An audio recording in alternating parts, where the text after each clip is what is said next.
Hello, this is H.G. Bailey, and welcome to another side LP of mine for the PSP, brought to you by the guys who made Hex's Force, but this is a strategy RPG, more like Final Fantasy Tactics.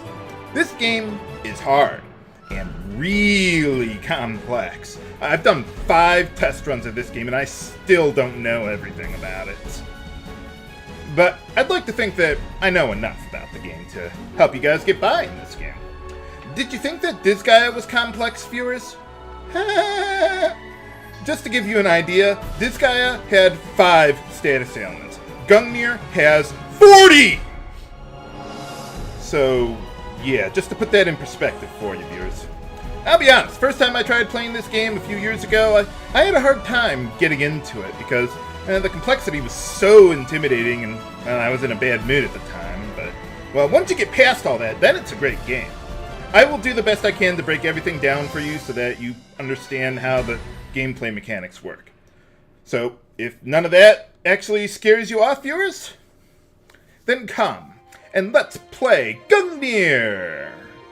This is part of the Department Heaven series of games, and, well, we'll get more into that. Well, I haven't played those yet, but well, you know what I mean.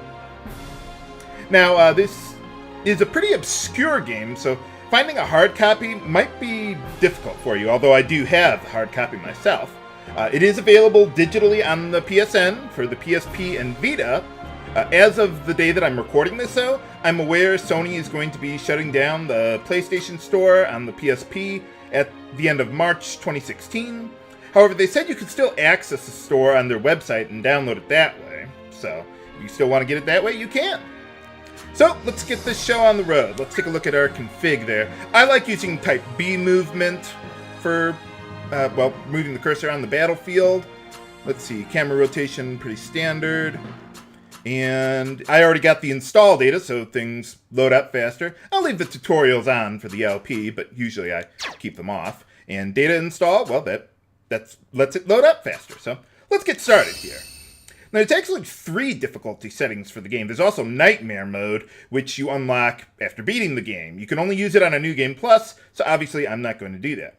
Normally, I would like to play on the most difficult setting, but my understanding is that the higher difficulty really only gives the enemies more HP, they deal more damage to you, and I think they get their turns faster too? I'm not sure about that part. But in short, it simply makes the battles take longer to win and requires me to spend a lot more time healing. And personally, I think the battles are more than long enough already as it is on basic difficulty, so I'm just going to stick with that. So let's start the story then. I believe this game was composed by the same guy who composed Hex's Force, so we got a lot of kick-ass music in this one. And for some reason, this series has worse numbering than Star Wars does. They had made, like, Episode 1, then 2, then for some reason they skipped 3 and went to 4, and now we have Episode 9, somehow. I don't know how that works.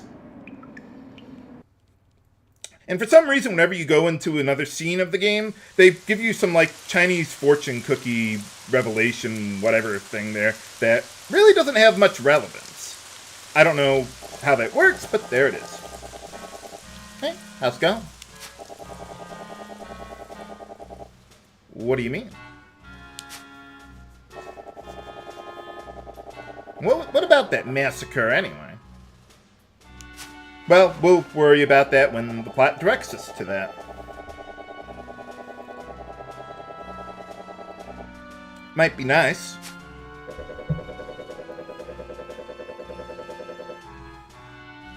Well, you got plenty of water. I don't think rain has any effect on the game, to my knowledge. Well, you could go kill some wild animals or something. We got plenty of those in this game. Now you're just talking crazy. Oh, okay. I can make the dialogue go a little faster, but, well, I want to let you guys be able to read a bit. The Prophet Noah? No. No, that's another game, viewers. Hell no!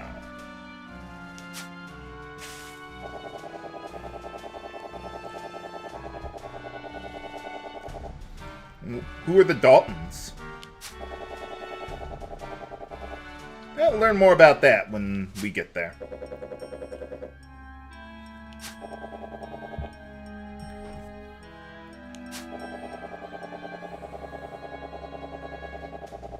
A lot.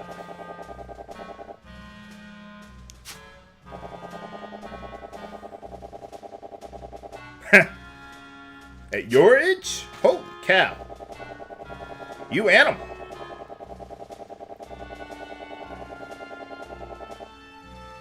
You are.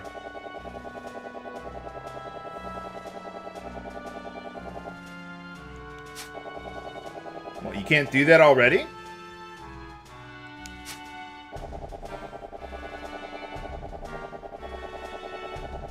How long could it possibly be?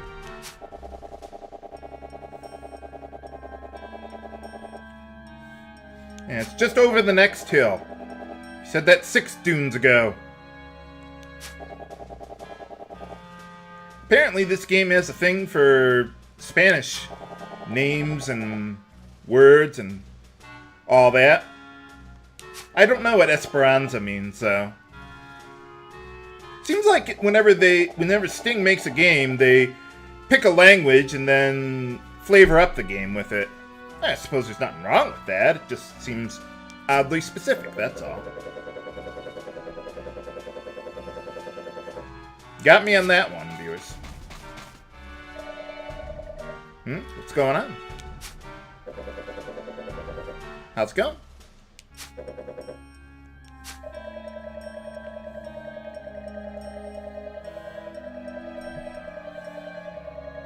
What are we doing here, anyway?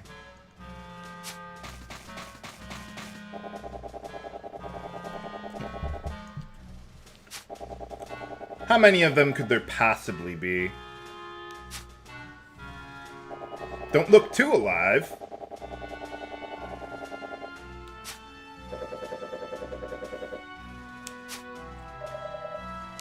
I want victory, but if you want to do your best, that's your prerogative.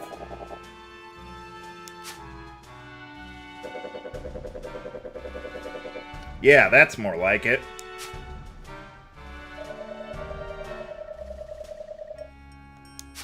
May the Force be with you. No, wait, that was the other game that these guys made.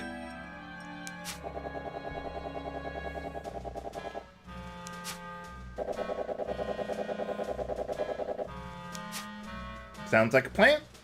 Whatever works for you guys. Where are you going? Did you just, like, walk into the mountain, or is there, like, a hole or a cave in there that I didn't see?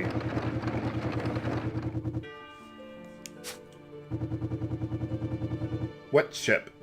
Come to think of it, where are they going? I've played this game like 5 times, and I mean, I have a general idea where they're going, but this isn't the way to get there. Whatever, it's not a big deal. Oh, okay.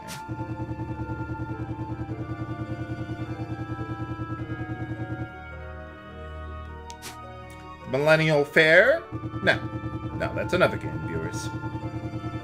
Shouldn't what?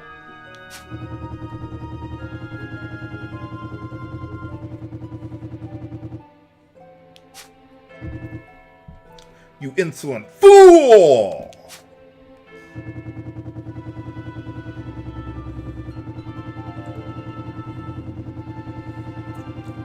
Okay. He will take care of you.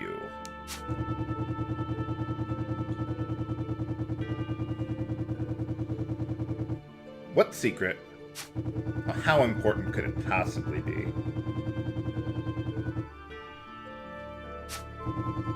There's the truth and the truth. Oh, yeah, I suppose so.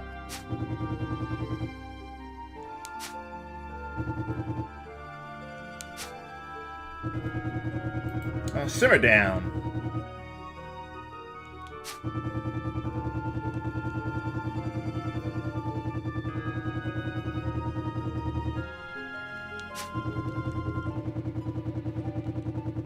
I don't know what's so special about them.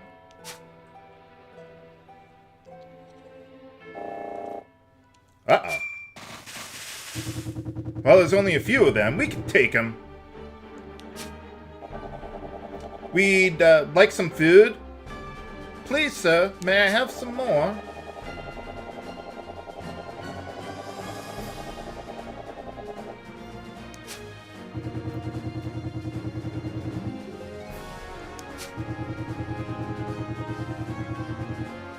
I don't think so, pal. We kind of outnumber you. Whoa, whoa, whoa! Hey, hey! That wasn't a challenge or anything. Nuts. Guess I got a lot of food there. Or money.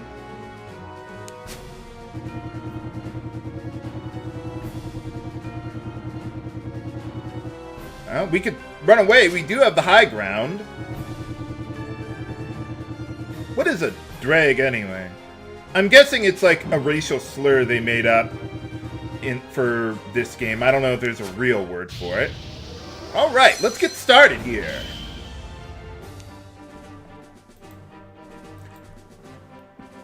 One thing I do like about Gungnir, one of many things, is that they actually show you what's on the battlefield before you deploy your troops. What a concept!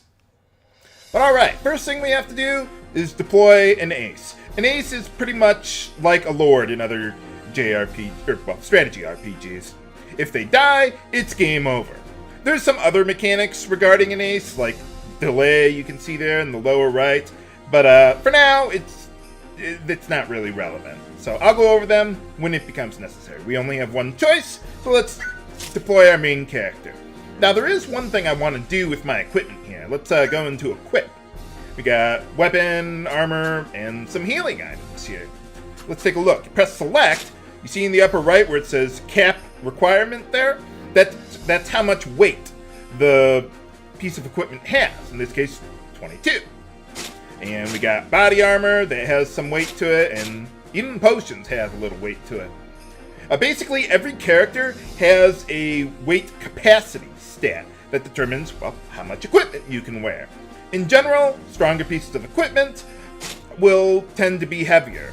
And also, if you wear a lot of heavy equipment, you're going to get your turns, or well, that unit will have to wait a lot longer to get their next turn if you wear more. So basically, as much as I, what is it? Well, anyway, yeah, with the weight, since I want to get my turns a lot faster, I want to actually remove the armor and the item. Just press the square button, you can remove them. If you want to hold on to them, it's not a big deal, but it's slightly more optimal this way. And really, the leather armor, see where it says defense +5 there in the lower middle part there? That's actually 5%. So all physical damage is reduced by a percentage there. And yeah, 5 defense, negligible. So I'm just going to keep his weapon on him so he can actually do stuff. Hit OK. Boom. We're deployed here. Once we get access to better equipment, then I'll start actually equipping armor. Worry not. This is not like Final Fantasy II, where you want to completely ignore anything that's heavy. We will get some useful equipment after a few battles there. So let's deploy! Get it on!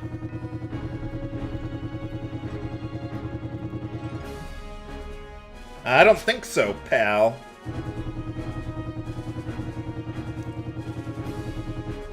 I'm going to go for a bit of extra length on the premiere episode here so I can show you some of the battle mechanics and get a bit into the story, but usually I'm probably going to stick to like 20-25 minute episodes probably for this LP.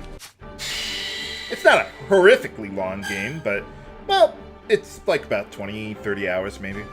But anyway, okay, so this tutorial just explains about the turn order. The P there, that represents your party's position on the turn order here. And yeah, I'll just explain this when it becomes relevant, but here, I'll just leave that there for you. Okay, so in order to, well, do stuff, select the unit, press X, and you can see where you can move there. and what direction you want to face if you aren't going to take any actions there.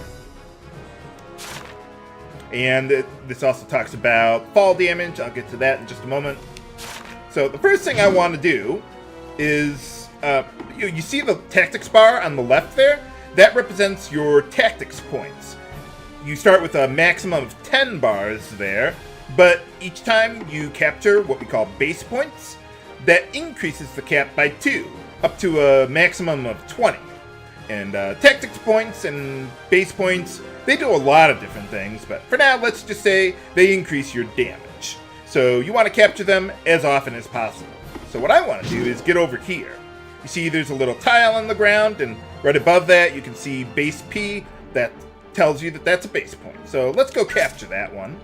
And you see, whenever I'm moving there, I'm going to get 2 tactics points on the left there. So that's pretty nice.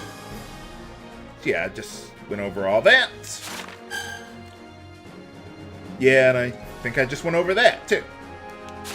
By the way, what was it? It was saying there, the attack value, let's see, Julio has attack value of 2. So every time I move at least 2 steps, I'm going to get 2 tactics points. So yeah, I want to take the base point, increase my maximum there. You can also press X and hold it to speed up the clock there in the upper right there. But anyway, okay, so we got that. Let's see, now the turn queue at the bottom there, where it says P, that represents when your controllable party members will get their turn. In the first battle, we've got 3 guests. We can't control them, so we can't do anything with them. So right now, Julio's the only one we can control and take turns with that. So in this case, we only have 1 party member, so we're going to get turns a lot faster than we otherwise might. This will change later in the game. I want to capture that base point, so let's select that one. Get that. Awesome. So now I've got a couple base points, so I need to get down below in order to actually attack the enemies. So let's take a look at that. Now we have a couple options to get down below here. If you go over here and then down the ramp there, you can get down without taking any fall damage. But I'd rather play it a little risky. So now let me take a look here. If I press select, let's see, where is it? Okay, you see in the left in the middle there where it says move and jump there? My jump stat is 2. But, you see I'm on, let's see, right above Julio there where it says 7.0. That's the height of the tile I'm on. And if I go down below, it's, well, 2.5 units of height down. Since that exceeds my jump stat, I'm going to take some fall damage, but that's okay. You see how it looks like he's falling there, that little ghost image of him? That means you're going to take fall damage. If you just see him standing upright, you're going to be okay. So you want to pay attention to that. So I'm just going to go down here, and when I take fall damage, I'm going to get stunned, so I can't even attack the person over there until I get my next turn, that is. But yeah, as you can see, the fall damage was quite negligible, so nothing I'm really concerned about. Okay, let's capture... Wait a minute. Okay. Let's capture this base point, then. I think getting 3 base points should do for us for now. And get our next turn. Let's see. Okay, I want to go after that one. So, in order to do stuff, select action. And then your actions are determined by whatever weapon you have equipped there. Or you could use, like, a potion or something, an item, but yeah. So, right now, I only have 1 ability, so let's select that, attack her, and, well, you can see what their guard rate is. All weapons have some amount of guard rate to them, but shields have a lot of guard, like, way more than most other strategy RPGs. So, basically, when you're attacking someone, you probably want to attack them from behind, just like almost any other strategy RPG there.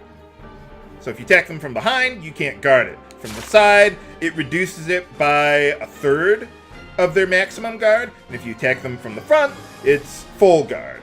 So we got 8%. Should have a pretty good chance of hitting her. Alright. Nice. Now you see we got 3 kinds of experience there. The middle bar up on the right there is our basic experience bar. Just like any other RPG, you gain experience, you get a level. In this game, that means that when you gain a level, it doesn't increase your damage, but it increases like your HP, your capacity stats, and I think your resistance stat. You see on the right there, there's a res of 54. That's your status resistance stat. So that'll help you resist various statuses. So now, I just want to take another turn there. Now, the second kind of experience is Weapon Mastery. You'll see that in the lower right there, where it says 6 there, and now it's up to 7. Every time you use your weapon, you get another point of mastery, which can unlock new abilities, and for every point of mastery you get, it increases your damage by 1%, up to a maximum of 50. Now, we just killed the unit, and they weren't able to retreat. So yeah, we outright killed them. Basically, the way that works is if you deal a sufficient amount of damage over their amount of remaining HP, you overkill them, which means you can loot whatever piece of equipment you want off their body. Why you can't just take all of it, I don't know, but it's there. What a horrible night to have a curse. Yeah, for some reason, whenever day and night passes, they have a whole bunch of stats that really don't mean a whole lot. But oh well. So now what I want to do is I want to move over her corpse to loot the body. So let's do that. Now, in order to do that, you need 4 tactics points. If you don't have 4 tactics points and you select no, the body disappears and you can never loot them. So yeah, make sure you got the tactics points you need to loot the body. So let's do that. And let's see. I want to go for armor for... well, I'll explain why later, but for now, I pretty much want to loot armor. And wait for my next turn. There we are. Okay, now what I want to do... Let's see. No, I don't think I can attack her from below. Okay, now the third kind of experience that I was mentioning is specialty experience. Oh, I should probably show this. Press select. Now you see in the bottom there where it says specialty number? That means that his specialty is with rank 1 abilities. And it just so happens, you see where it says Norman Strike, there's a 1 right next to it. So that matches my specialty. So whenever those two match, you use an ability like that, you get specialty experience. And whenever you gain a level with that, then you get some minor benefit, like increasing your damage, or like reducing your wait time after using an ability, the odds of inflicting a status ailment, and so on. So you see there, once I got up to mastery level 8 with the Iron Sword, I learned a new ability for it. Hooray! Now you see here, I didn't overkill her, so I'm not going to be able to loot the body. Instead, an item from their inventory is chosen at random, and we can only loot that item from the bag there. So there, we don't have a choice. But, at the very least, we can still get something out of it. So I'm going to grab that loot. So yeah, you don't even have to spend tactics points to open a bag. It's only when you're looting the corpse for everything. Well, I think that pretty much explains just about all of it there. So let's finish these guys off. Okay, let's see. I got you there. Yeah, let's finish you. Oh, by the way, Root Blade. One thing I could do. Let's say I go down here and I attack him from the left. He has a guard rate of 4% there. You see that in the lower right there? Or I could go behind him and use Root Blade, which hits a row of enemies in front of me. Or I can do that And that has no guard rate since I'm essentially hitting him from behind. But I don't want to do that. I want to stick with gaining specialty experience because that's a specialty 2 ability. So let's go with just this 4%. No way I can possibly miss that. Alright, got him. Hooray! Hey, tactics power. Yeah, I just basically explained all this. I'll explain tactics power later. It's not really relevant right now. Let's just say it increases your damage in general. Okay, so now that we've killed enough of those guys, the boss is going to go into pity boss mode and start actually attacking us. So let's see. Can I get up there? No, I can't. Okay, never mind then. I'll just loot this body then. Let's see. I'll go for some more armor. Why not?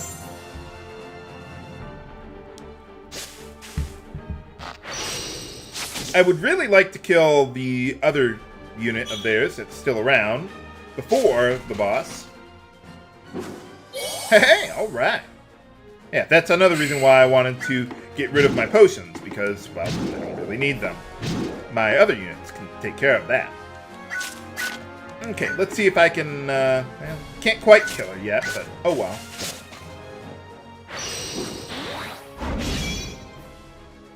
Well, easy enough. And just hold the X button until your party gets your next turn. Let's see, you aren't going to get your turn for a while. So, finish her! By the way, you see where it says solo there? That basically means you're just going to attack by yourself. There are combos and boosts and all sorts of other fun things that you can do later in the game. Not right away. And we overkilled her. Overkill. Got my next turn. Loot the body. See what I can get. Let's see. More armor. Always welcome. I would like to be able to make the finishing blow on the boss, but we'll see.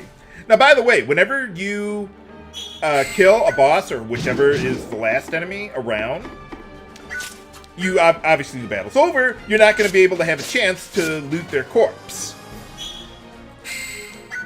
So, but basically the way it will end up working is they'll choose an item at random from their inventory for you to get. Let's see, I can't get behind him without taking fall damage. So I'm going to try and attack him from the side there.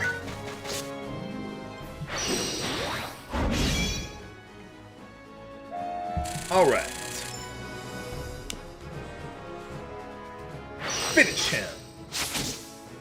Alright. Yeah, that was a pretty easy battle there. This game will get much, much harder.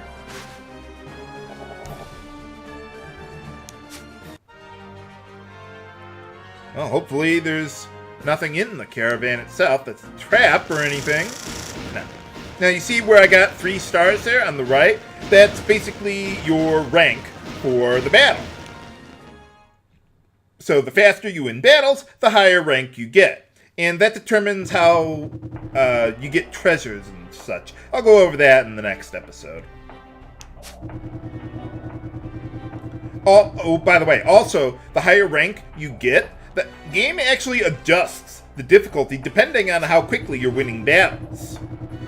So, like, enemies will get a little more HP and attack power against you if you keep on winning battles, like getting 3 stars for every battle. That's the maximum, by the way, 3.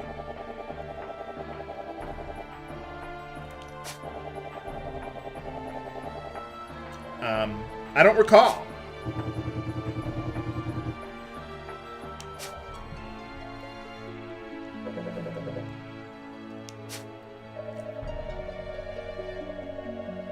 Well, let's loot them for everything we've got. Now, this is our first decision point in the game.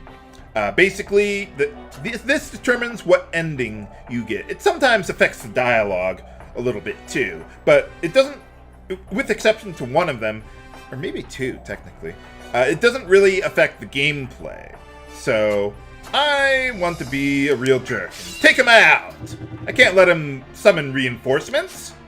Oh, okay, I guess he's runs away. He might be trying to lure us into a trap or something.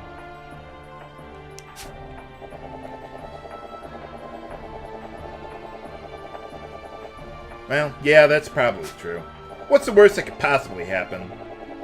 But yeah, if you let him live, then, like, Noah will say, hey, that you let him live, you know, that could lead to more trouble down the road. And I think Teresa says, I'll stand by the decision of our leader, or something like that. Alright, let's get our booty from the caravan there. See what treasure we can find. Or food, or... What's going on? Must have a lot of food.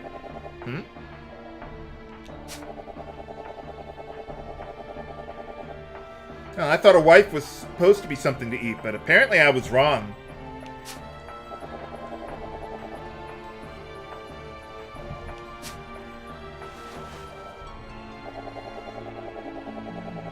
Huh. I wonder what's with her. That's weird. While we were brutally murdering everyone outside?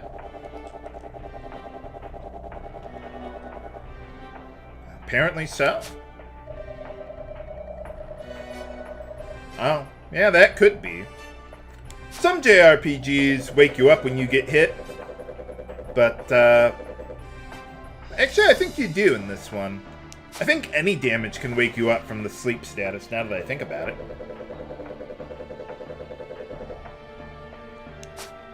Is there any food around here? Why not?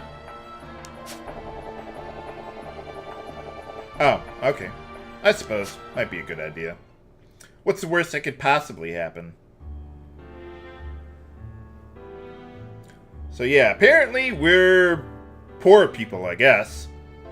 Apparently fairly skilled poor people, though.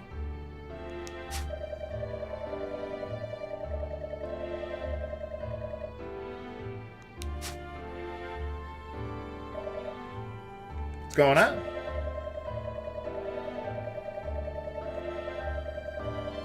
A wagon. Paint your wagon. No. Oh.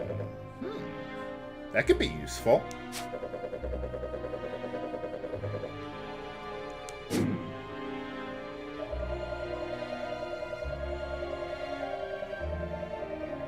What do you mean?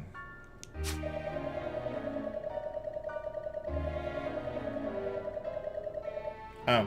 Yeah, probably.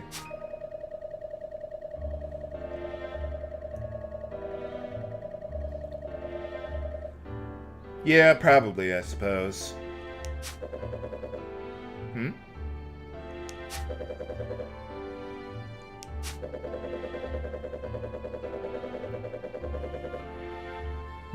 Yeah, probably.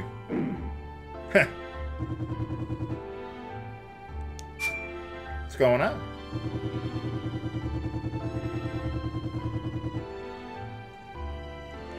Like a medical herb or an antidote herb or what? Oh, how would you know about that?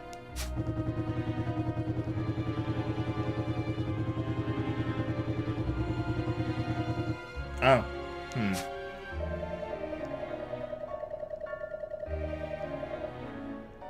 Let's take a look around.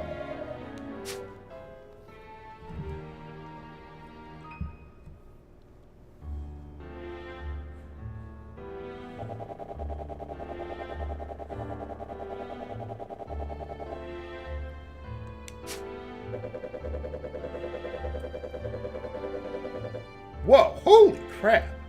That's a lot of money. Yeah, in this game, they give you a lot of money. I mean, you can get hundreds of thousands of gold relatively easily. But, by comparison, buying equipment is also really expensive too, so it evens out. Talk about inflation. Well, we could use the money.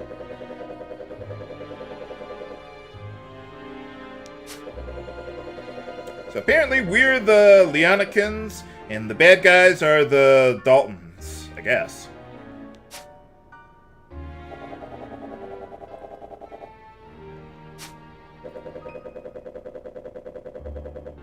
Sounds like a plan. Let's do it.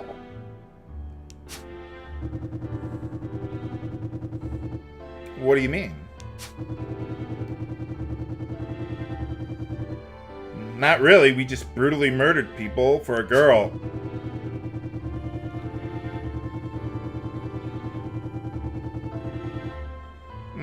Why not?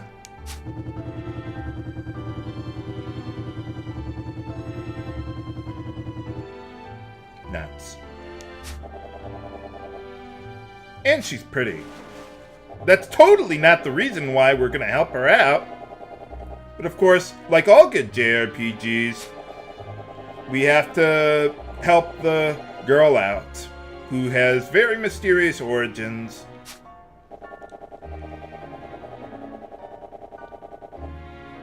Oh, okay.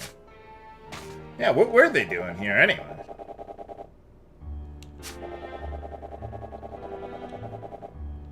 Oh, she might be, I don't know.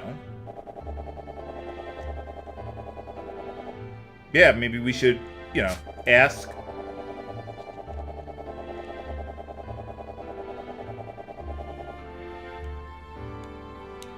That's weird. Oh, wow.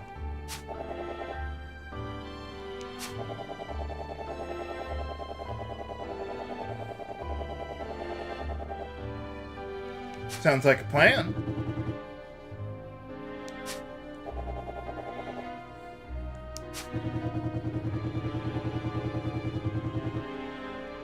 What's up?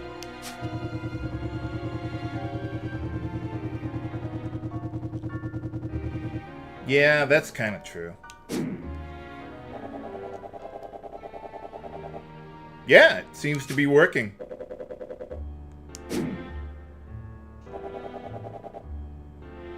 Come on!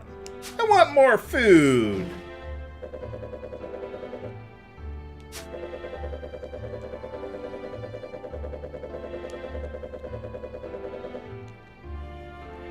Sounds like a plan.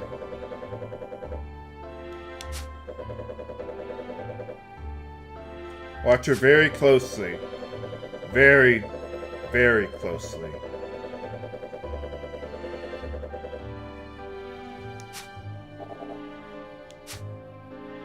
Oh yeah, one thing you could do if you want to get through cutscenes a little faster, you can hold the R or L button to speed up the dialogue. Or you could press the circle button and you could just skip it entirely.